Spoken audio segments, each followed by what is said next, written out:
Hey, everybody. As you can see, I'm reporting live from Caprock Canyon. I've always wanted to say that. So a quick word about our series tonight. We want to make you welcome. We have at least 150 people expected tonight on a pre-Thanksgiving Thursday at 5 o'clock. That is amazing. I want to start off by noting that the Red Cross this week was in the news, noting that climate change in the medium and long term poses a greater threat than COVID-19. And along with the Red Cross, the United Nations has been urging us to treat climate change with the same degree of urgency and global cooperation as the pandemic. I bring that up not to add to your holiday doom scrolling, but to thank you actually for taking the time to be here, right now. And to thank you especially for taking an interest in an issue that can get sidelined by all the things that can seem so intense and compete for our attention in the moment. The vision for our book series, Climate Readings and Discussions, is actually pretty simple. If we can't have an actual in-person bookstore reading, we can have the closest thing to it and enjoy one another's company here. And when the right time comes, we'll enjoy your company, all 150 of us together. We want to gather up the best of what's known about climate and the collective challenges we face. We want you to feel empowered to take part in that discussion and to have a chance to ask your questions and hear directly from some of the best minds working on the subject today. Now, when you think of climate books, maybe your thoughts turn immediately to science. Our series of readings wants to show that climate is about science, yes, of course, but it's also one of the original interdisciplinary subjects. And Climate Courage is one of the most usefully pragmatic books to put its arms around all sorts of climate subjects. In it, Andreas Karelis writes, "The truth is that the fate of the human race depends to a large degree on whether Americans can work out their issues." And so our series is part of that big conversation. It's the big party where we talk about literature and poetry and economics and politics and faith and psychology and family and just about being human.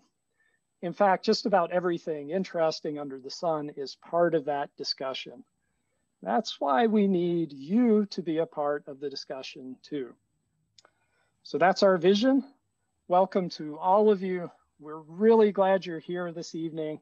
And we're absolutely delighted that Andreas Karelis is with us tonight. Thank you so much, Brian. It is my pleasure to introduce Andreas. And before we started, I asked him, where did we meet for the first time? Because even though he lives in California and I live here in Texas, we've run into each other a few times. So the first time that we met was actually in Virginia, where I was speaking at the National Audubon Society's annual meeting. He is an Audubon Conservation Leadership Fellow, and that was where we first connected. But then later, I was speaking in San Francisco, where he lives, and he told me he was writing a book. And the book was about climate change, and it wasn't a bad news book, it was a good news book. So I said, well, that sounds interesting, tell me more. So then the next time we saw each other, which was a year ago, last November, actually, when I was speaking at UC Berkeley, he said, well, I've written the book and would you be interested in writing the foreword? So he told me more about what the book was about. And I thought this is exactly the type of book people need.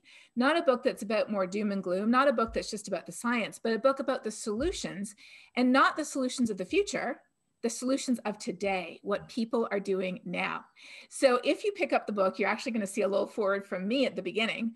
And after you read this book, you will feel hopeful, you will feel energized, and you will feel encouraged by everything that everyone is doing. And Andreas himself is one of those people.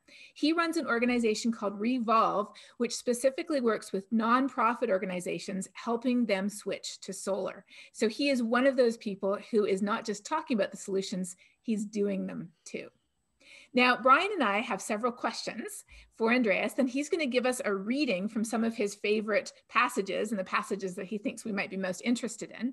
And then after that, we'll be taking your questions. All right, Andreas, just to get us started off here, maybe you could just tell us about how this book came to be. Where did the idea come from? What did you set out to do here? Yeah, thanks, Brian, and thanks, Catherine and Brian, for having me on the show on this series. It sounds like a wonderful series. I look forward to tuning into other episodes. And Catherine, I can't thank you enough for writing the most amazing foreword for the book. It really ties the message together so well. And as we, so many of the things that you say and talk about are sort of, I repeat and kind of mimic throughout the book. So just, it's an honor to be here. I just want to start by saying that. Really, thank you. The idea for the book came up, many years ago. I was, like many of us, I'm sure, tuning in, one of a group of people who read a lot of books about climate change, and they were very overwhelming and very scary. And for people who are in the space, you might read something like that and say, well, gosh, this is really moving quickly. We need to get motivated. And so it can be motivating for certain people to hear how scary the situation is. But what I realized was that there were a lot of people that were outside of that conversation, meaning the books that were being written about climate change were often preaching to the choir. There's only a certain amount of people that are buying them and reading them. And most of, at least here in America, many people are not really engaged in the issue. And so, I started digging into the psychology of it. And what a lot of the psychologists have demonstrated is that when you frame an issue in the negative, when you focus on the doom and gloom, it scares people, it narrows our focus, and it makes us want to look away. And that was the sense that I got from the climate movement, that so many people were basically being bombarded with all these messages and were afraid. And I thought, you know what, in order to galvanize, in order to empower, in order to excite and get people sort of engaged on this issue, we actually have to lead with a positive message, and we have to point out the momentum that we have. Now, the other aspect of it is that we, even in the last few years, since the time I sort of first thought about the idea for the book till the time now that it's come out, the economics of clean energy and of climate solutions are so much better. In fact, even just yesterday, the news came out that in 2020, 90% of the new electricity generation that was built around the world was from clean energy sources, 90%. So that just came out, right? So that I feel like there's so much information like that most people who aren't deep in the space realize how far along we. So that was really the impetus behind the book, right? Getting a positive message out and showing people how much progress we have to get more people excited. Well, if I could just put a hold there, you gave me a stat I hadn't even heard yet. So I know that in 2014, that was the first year when around the world, there was more clean energy installed than fossil fuel energy. So that was 2014. And I know that by 2018, we were up to 70%. So 70% clean energy, 30% fossil fuel energy. But you're saying that as of 2020, we're at 90-10? 90-10. Oh my gosh. If that is not good news, I don't know what is. Right. It's one thing, is that, obviously this year has been, I mean, there's no words to describe it, but one thing that is fantastic is that 90% of new energy that was built this year was clean, renewable energy. Hey, we need good news wherever we can get it, but that's some really good news. And also, it's not just happening here. Now, obviously, here in Texas, we have more wind energy than any other state in the country. We get 20% of our electricity from wind. Iowa gets 47% of its electricity from wind, but because it's a smaller state, they're number 2 after Texas. But this is happening around the world, isn't it? Absolutely, it's happening around the world, and even in the U.S. I mean, that's really awesome what you're talking about with Texas and Iowa. And one of the stats that I point to in the book is that of the 8 of the 10 top 10 renewable energy producing states in terms of in-state electricity usage are traditionally red states, right? 8 of the top 10. So this is not, based on policy, it's based on economics. And yes, around the world, I mean, I think we can be blunt about it that the United States has been the laggard. Other countries around the world, Europe, China, India, have invested. Other parts of Asia have invested and have made laws and policies to put themselves in a position to be successful as the clean energy revolution continues to happen. The economics are written on the wall. There's no going back. Fossil fuels are entering into the death knell phase. Clean energy is the wave of the future, and any country, any economy that wants to be ahead of that better start putting their pedal to the metal.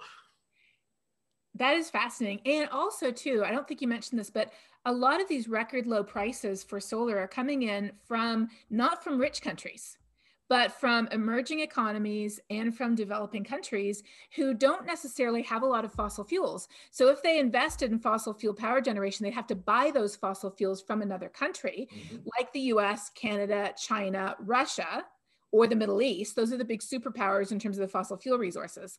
But if they don't have fossil fuel resources, they can now install energy at cost that draws that from the sun and from the wind and from, in some cases, the tides, which they have in abundance. Isn't that right? So it's expanding, or I should say it's addressing energy poverty at the same time. Absolutely. One of the things that I mentioned in the book, one of the benefits of renewable energy is that by virtue of it being everywhere and by virtue of the resources being renewable and abundant and limitless, it actually changes the political economy. It actually changes the way that our economies work. And so sort of the goal is that you could have the 3Ds, decentralized, distributed, and democratized energy, right? And that's the benefit, is when you have communities that can power themselves with the sun shining on their roofs and the wind blowing in their communities. You don't have to rely on an energy source from another country. You don't have to rely on a large, generating facility, miles away with large transmission lines, right? You can power your own communities, and that really does change everything. So following up on that, one of the things that strikes me about this book as I was reading it is there's so many different issues. There's so many different people that you talk to. Writing a book is a lot like running a marathon, right? So maybe you could tell us a little bit about what was most memorable or funny or challenging about writing this book. Yeah, that's a great question, and I could answer that. We could spend the whole hour talking about that. But I think one thing that was funny. Well, I guess I'll just say one of the things is I learned a lot. Right, I grew as a person. My knowledge of the space grew. I think there were a lot of areas that I had hunches on. I had a lot of sort of insights into, but then having to write it down, you really have to kind of dive into it and do the research and really make sure that you understand kind of how all the pieces work together. And so it was a very, very informative process for me. Something that's funny, I think, is that, and I'm sure other writers listening might be able to relate to this. When we signed the book deal with Beacon Press, we had contracted for a 50,000 word book. And as I wrote the book over the course of a year, or actually more like 2 years. And so, I was writing a chapter here, a chapter there, saving them in separate Word documents, and wasn't really keeping track of how many words it all was. So by the time I turned in my rough draft, it was 100,000 words. And so, I said to my editor, I know we said 50,000. I wrote 100,000. Is that a problem? And she was like, yeah, that's a huge problem. Like, that's a huge problem. You can't have, it's twice as long as it needs to be. So you're going to need to cut that back. So that was a bit of a sad week. It took me some time to kind of figure out what I needed to cut.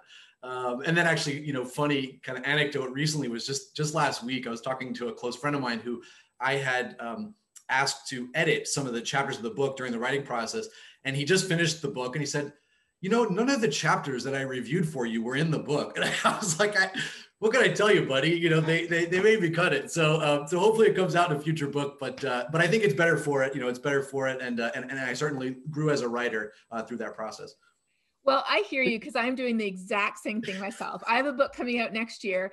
I'm on the revisions of my second draft, and the book is supposed to be 55,000 words. They're going to let me go up to 65, but I've actually written over 200.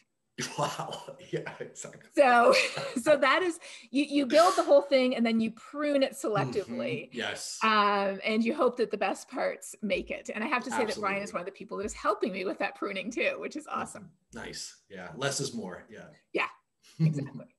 I think a lot of writers can relate to that process, but I'm sure there are people listening now that will be inspired by your ambition to set out and write a book this sweeping for the first time. It's truly an impressive accomplishment. Thank you. If you don't mind, Andreas, could you share maybe some excerpts with us that you particularly like?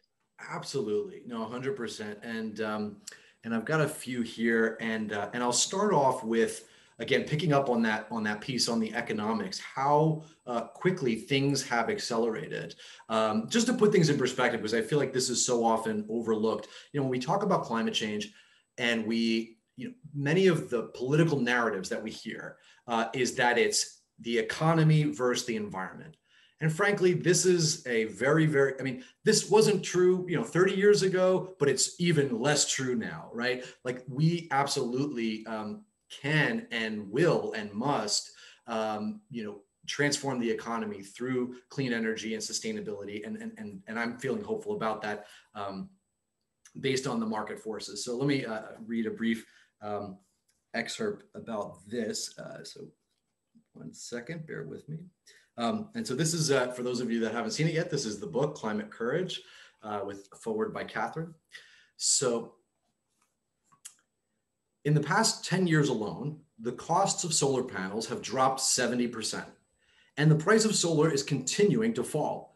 According to consulting firm Wood Mackenzie, the price of photovoltaic modules, assembled groups of solar cells, is likely to fall 40% from 2018 to 2022. A 2019 report by Rocky Mountain Institute, a nonprofit research group focused on sustainability, predicts that by 2035, the cost to operate a natural gas plant in America will exceed that of building new wind and solar infrastructure. This means that natural gas plants being built today will be retired years before they've even been paid off. In other words, fossil fuel stranded assets will become a massive financial liability in the coming years. In fact, in May 2020, Bloomberg reported, quote, onshore wind and solar PV are now the lowest cost new sources of power generation for at least 2/3 of the global population, 71% of global GDP, and 85% of power generation. What many don't realize is that we're living through a historic moment. For decades, the cost of fossil fuels has been rising and the cost of renewable energy has been declining. We're now at the critical juncture where the cost of fossil fuels will increasingly become more expensive than renewables, and renewables will become increasingly cheaper than fossil fuels. If you're looking to catch hold of the next big trend, whether that's from a career perspective, an investment strategy, or concern for life on Earth, pay attention to what this all means. We are moving into a world in which renewable energy will be the cheapest and most abundant source of energy worldwide. The fossil fuel industry will go the way of so many now defunct technologies that were made obsolete by innovation. Here in the United States, total installed solar photovoltaic capacity is expected to more than double from 2019 to 2024. To put that in perspective, it took the US 40 years to install 65 gigawatts of solar. We're going to double that number in the next 5 years. Noticing a trend here? So that's just a little bit of a snapshot of how powerful the forces are that are moving in our direction. And so the next section I want to read is actually a question of, okay, so if the economics are doing so well, how does that play out at the local level? Well, why don't we start with a story from Texas? When I first moved to the Bay Area, I met a solar installer who said that solar panels were for sandals and candles people. I had a chuckle. The first city in America to meet 100% of its power needs with renewable energy was Burlington, Vermont. No surprise there, plenty of sandals and candles.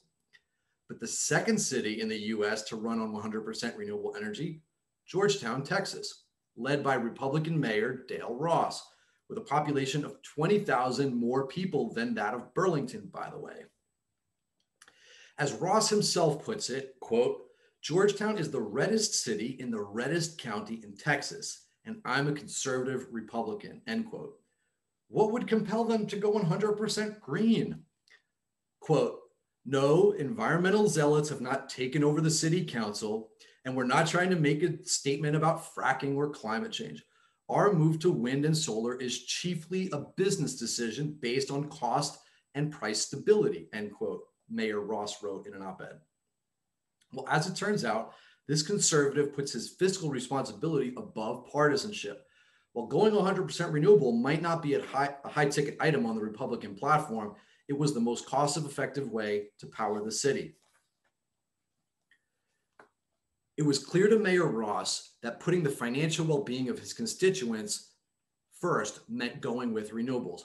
Now, keep in mind, this isn't some sleepy town in Texas. According to the mayor, it's, quote, the fastest growing large metro area in the US. And therefore, quote, we needed more capacity to meet projected growth. In addition to recognizing the cost benefit, he also realized that the move would help the city conserve precious water resources. Quote, drought conditions and half-empty reservoirs have been common in Texas in recent years.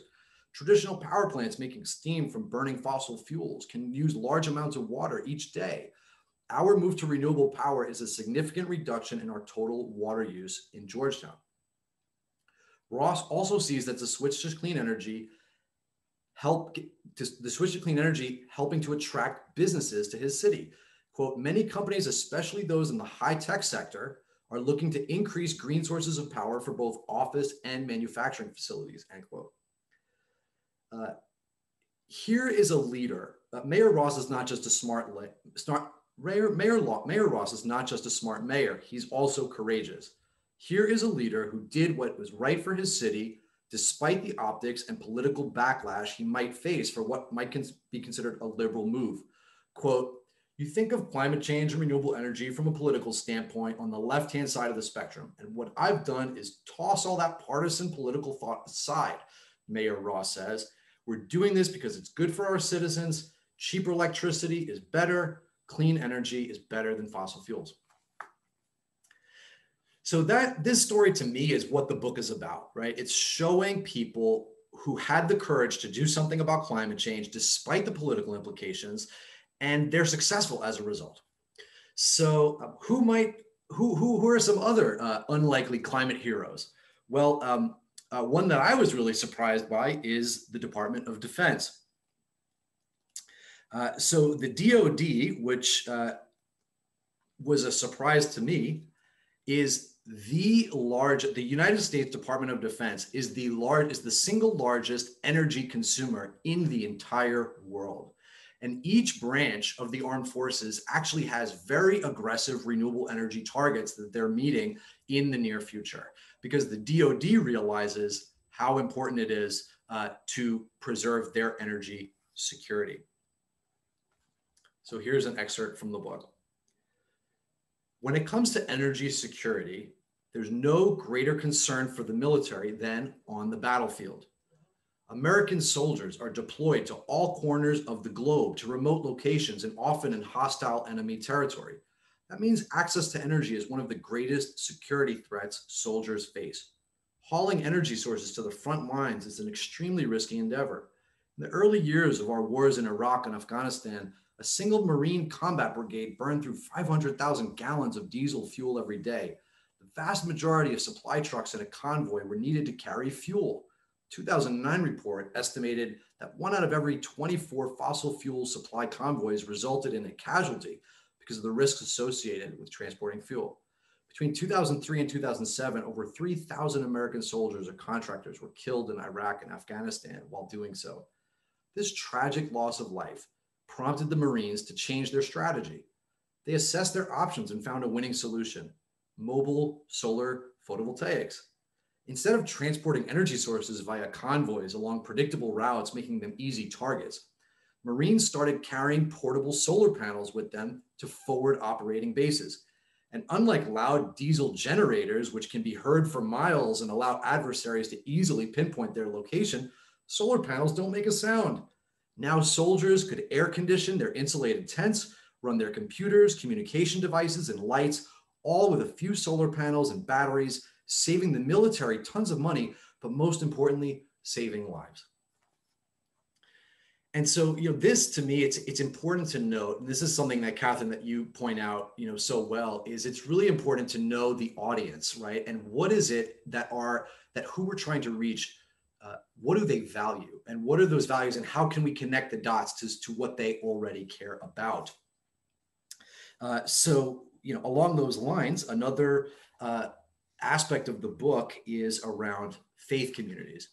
And so I actually feature a number of what I consider to be really powerful stories of climate of leaders of faith. So I write about the Pope's encyclical on climate change, an organization called Interfaith Power and Light, Green the Church, Wisconsin Green Muslims, and the Evangelical Environmental Network. And so I wrap up this chapter by kind of commenting on it here. Religious institutions in the US have a long way to go to help truly shift the conversation about climate change in their congregations and communities. There needs to be a deep reflection on the core values of their traditions with a good faith effort to put aside the politics. It's certainly easier said than done, but thankfully leaders such as Pope Francis, Sally Bingham, Ambrose Carroll, Huda Alkoff, and Catherine Hayhoe are showing us the way. At the end of the day, climate change is a moral question. The actions that we take now to curb climate change or not to will have grave implications for the lives of others today and for millennia to come. For the countless species with whom we share the planet, who are going extinct at alarming rates, for the future generations that will be born into a world whose climate was altered due to our current activities, and front and center for the members of vulnerable and disadvantaged communities in this country and around the world who are least able to deal with the effects of climate change, who have done the least to cause climate change, and who are most affected by climate change. The great spiritual traditions of the world disagree on many things, but there are some things they all have in common. A tradition of serving others, a tradition of treating others the way we would want to be treated, caring for our neighbor, offering a helping hand to those in need, creating a positive impact through selflessness. If there has been a challenge that required this type of moral courage, this level of dedication to serving other people and all life on Earth, this degree of commitment to leaving the world better than we found it, climate change is it. And as history has shown, the moral conviction of faith communities has always played a significant role in the public discourse when moral questions arise. I take comfort knowing that these leaders are pushing their faith communities to step forward in the name of our common home. So with that being said, many of the stories in this book are along those lines. Individuals who saw that there was an opportunity to take action, they took action, they found their climate courage, and by doing so, they create these massive ripple effects and that go from one community to the next. So I'll wrap up my reading with a little excerpt from my final chapter in terms of how we can all try to find our climate courage. Throughout this book, we've explored several ways of thinking about climate change and talking about climate change, and we've learned about the positive momentum that we're building towards solutions. At the end of the day, though, we still have a heavy lift ahead of us. I want then to conclude this book with some thoughts on how we can all contribute to the transition to clean energy and sustainability in our local communities, where we have the most agency. Climate change will not be solved by a silver bullet. Solar energy alone, for example, will not solve climate change. Creating an economy that's equitable and sustainable will require lots of technical adjustments, small and large, as well as new inventions, customs, laws, policies, and social norms. Furthermore, solutions must be localized, specialized, and appropriate for the culture in which they are meant to work. That means that we need everyone to contribute their expertise.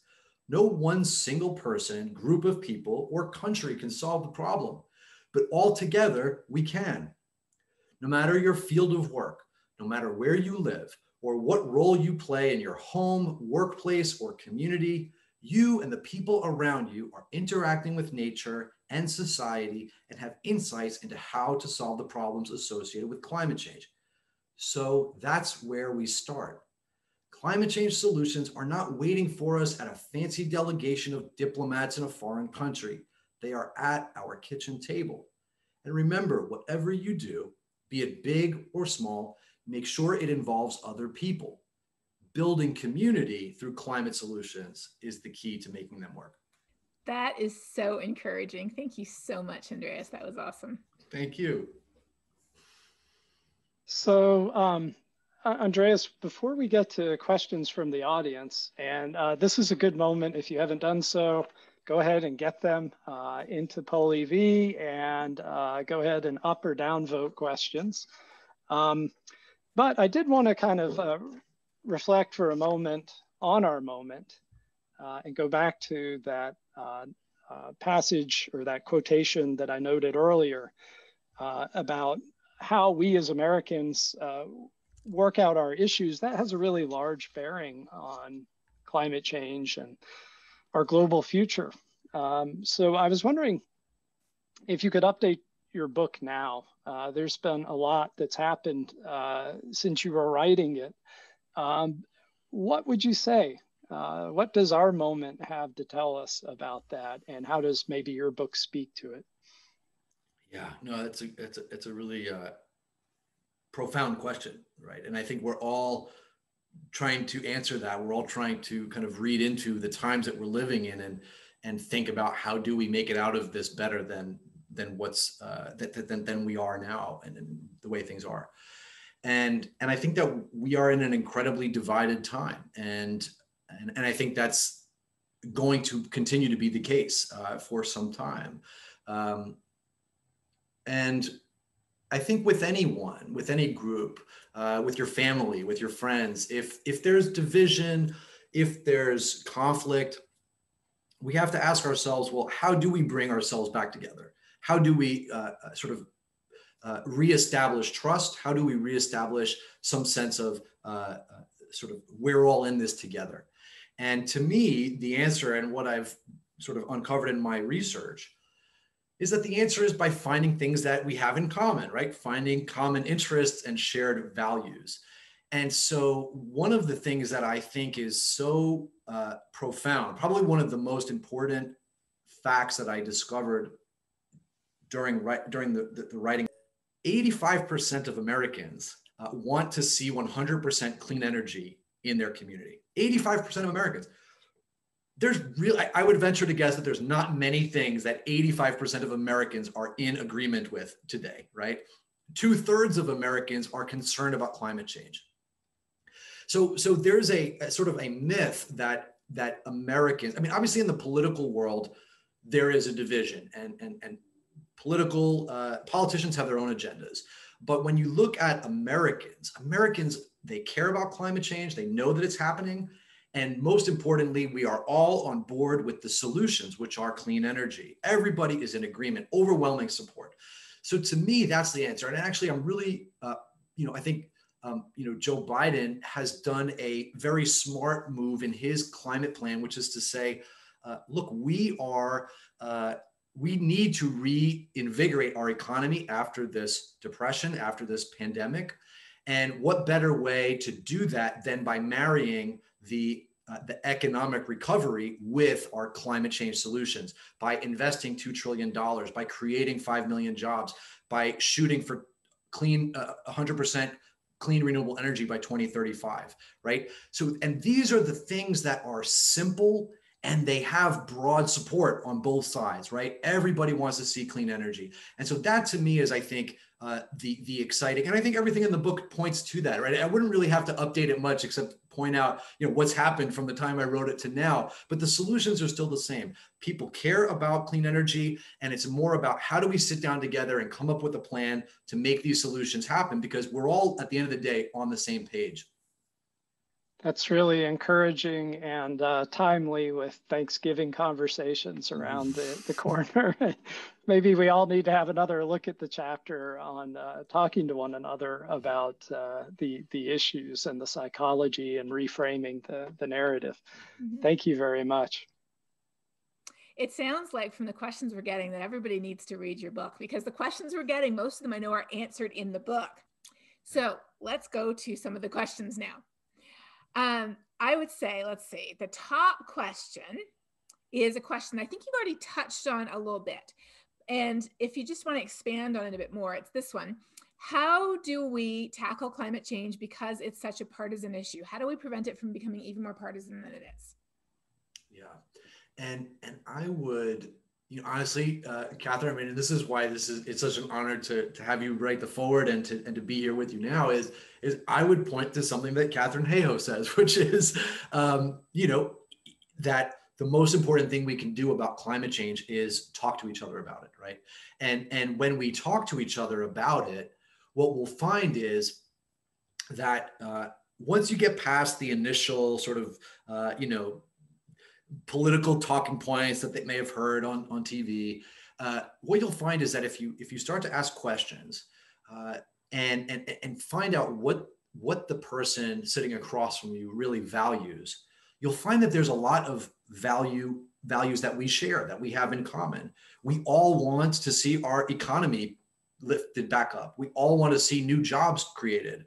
We all want to be ahead of the next wave of technology and energy independence. We all want to have a livable future for ourselves and for our children and for our grandchildren. We all want to make sure that that people have reduced impact from the storms and the fires and all the things that are affecting us. And this is polls overwhelmingly across the board. People are concerned about climate change, and more importantly, they love renewable energy, especially young people. This is almost unanimous among young people in both parties. It is not a political question at all. You have young Republicans that are pushing their elder leaders to say, are you kidding me? How are we not leading on clean energy? How are we not investing in this? And so I think, for example, I'm from Staten Island, New York originally. And for those of you that may know, Staten Island is the Republican stronghold of the 5 boroughs of New York City. And I have, and so you might think from that it's not a solar friendly place. I can't tell you how shocked I am every time I go home. I see solar on more and more people's homes. In fact, I see people who have solar on their homes still posting on Facebook about how great coal is. And and they don't even realize, right, that they've already sort of, moved beyond that, right? So a lot of times it's just that people have these talking points in their head, but when you sit down and have an honest conversation, and you ask questions and you don't accuse and you don't point fingers, you just have an honest conversation, you'll find that there's a lot more commonality than you think. And I'd say start with clean energy, because that seems to be the top of everybody's mind of what we can agree on. Thank you. So thought I might ask, this is an interesting question that floated up to the top here, and it also has a real bearing on our part of the world, here in Lubbock in West Texas. It's a question that goes back to what you were saying and some of the statistics we've looked at, citing the increasing use of renewable energy. The follow-on here is that the reduced profitability of fossil fuels potentially puts workers in the fossil fuel industry at risk. So there's no question, this person wrote, that renewable energy produces new jobs, but will fossil fuel workers be able to make that transition to work in the renewable energy sector? Yeah, that's a phenomenal question. And I think that it's one of the most important that we have to figure out, right? In order to have a just transition from the fossil fuel age to the clean energy age. We have to figure out a way to bring all those people who work in the fossil fuel industry over. Now, the one thing I'll say, sort of starting this, is to say that already, even though renewable energy only amounts for 11% of the country's current energy needs, we already have 3 times as many people working in the renewable energy sector than we do in the fossil fuel industry, right? We already have 3 times as many working in renewables, and that's only 11% of the current energy mix. So imagine how many new jobs are going to be created. In fact, Mark Jacobson, professor at Stanford, has put together his 100% wind, water, and solar plan, how the United States can get to 100% wind, water, and solar. And in his plan, what he's outlined is that we can not only save $1 trillion a year on electricity costs, $1 trillion a year on electricity costs when we are at 100% renewable energy, but we will create a net positive of 2 million new jobs, right? So this is the opportunity. And, in terms of the transition, I think that many of the folks who are in the fossil fuel industry will find that their engineering, their manufacturing, their sort of technical capabilities will apply to the wind industry, to the solar industry. And so it's really about how do you create those training programs. And I think that this is something that, that at least in Biden's climate plan has a very strong component. There's a strong environmental justice component. There's a strong workforce development component. Biden has talked about creating 5 million new jobs, through his $2 trillion investment.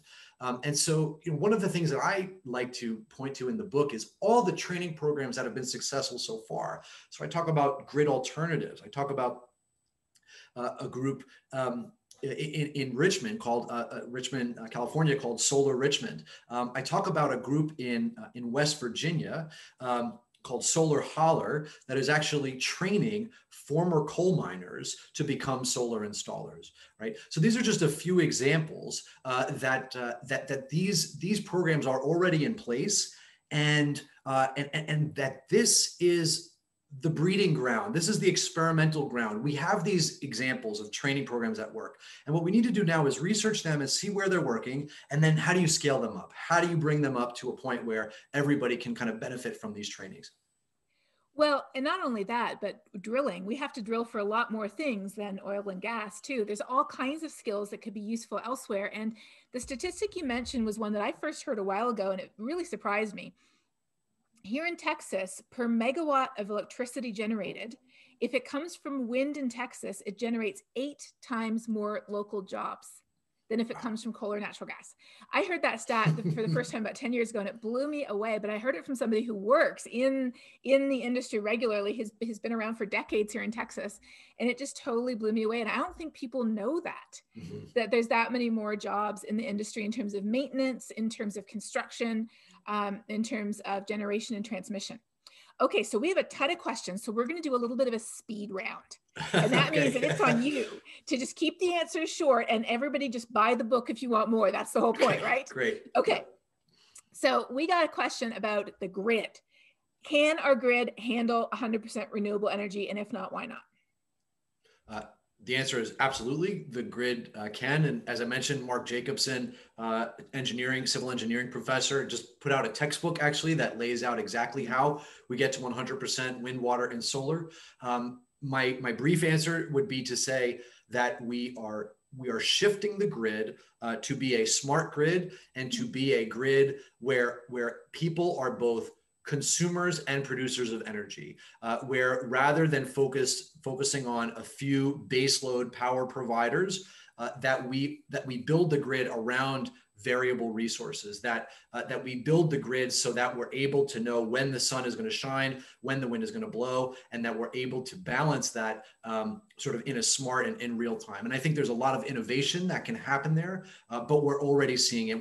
There are many countries around the world that are approaching 100% clean energy.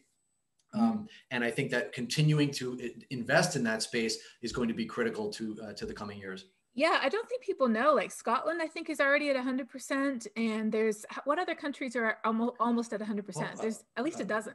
Yeah, Costa Rica, Iceland, Yeah. many other in Europe, many have Germany, Denmark, places at times of the year will come, above 70%. So it's been proven, and even here in the United States, Xcel Energy, which is one of the large utilities that serves a number of states, Colorado, et cetera. They have a commitment to 100% clean energy, right? And you're starting to see other utilities do that. So if that's possible, if you see a utility that serves 5 states, one of the biggest in the country, committed to 100% renewable energy, that this is technically feasible, because they're certainly not ones to put themselves, at risk, right? They're going to play it safe. And so absolutely the technical capabilities are there, but this is a space that there's a lot of room for innovation. Okay, well, so that begs the next obvious question that a couple of people asked is, tell us about batteries and storage, because obviously the sun doesn't always shine and the wind doesn't always blow. What's happening there? Yes. So what we've seen and what I talk about in the book is that at the utility scale, when you have batteries that a utility would use to dispatch power, those are already on cost. Those are already on par with traditional dispatchable power. At the smaller residential level, you would have a battery backup in your house. Not quite there yet in terms of cost, but that being said, those are coming down. In fact, Elon Musk just a couple of days ago said that he thinks that over the next 3 years, Tesla is going to drop battery costs in half. Right, in half in the next 3 years. So that's the type of innovation. And of course, there are plenty of scientists and innovators that are working on this. Of course, batteries and storage are often and correctly thought of as the holy grail of making the clean energy transition possible. And like I said, at the utility scale, we're already there, and it's only going to get to the residential level and the small scale level faster and faster. So we are well on our way to having battery storage available for everyone. Great. Well, this is a follow-on to the enthusiasm about renewable energy. And it's a little bit of a yes/no question. It goes to the silver bullet question. Someone asked, with all the economic shifts that favor renewable energy, will the climate crisis solve itself, or are national and international coordination and regulation still needed to achieve climate targets? That's a fantastic question. I absolutely love that question. When we look, one of the chapter where I was sort of citing from before, that McKinsey study talks about us getting to that without any additional government support. They see that globally, renewable energy would be at 75% by 2050. Now that's great, and that's wonderful that without support, that's where the economics are going. But as we know, in order to solve the climate crisis, we really need to scale that much faster, right? We need to be there, within the next 10 years. We need to really be at as close to 100% renewable energy as possible. So I would say that, yes, we absolutely need to accelerate the transition to clean energy, and having policy support at the national and international levels is a very, very useful tool to do that. And I really, really hope that that's possible. Now, that being said, I'm not going to put all my eggs in the basket of, let's just hope that the government figures this out, because Lord knows, there was a report on LBJ's desk in 1965 that outlined the science of climate change. So the United States has very well known about climate change for over 50 years and has yet to make it happen. So in my opinion, where I see policy innovation being most relevant is at the local level. At the city, at the county, and the state level, there is the most agency. And another anecdote I'll mention from the book, one of our partners, the Sierra Club, which obviously everybody knows of, has a wonderful program called Ready for 100. And what they've done is train volunteers around the country to work at the local level, the city, county, state level, to get their leaders to commit to 100% renewable energy.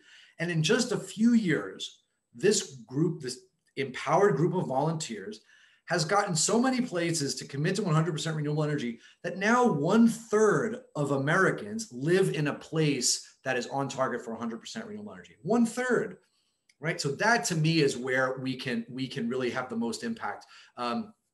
And so I think it's a question of strategy. How do we get the federal government to make the necessary policy changes? Well, if we start at the state and local level, if you have enough states commit to 100%, well, then the federal level becomes a default afterwards. Like, oh, okay, well, I guess everybody's doing this. We might as well follow on board. So that in my opinion, is the best strategy of how we approach this from a policy perspective.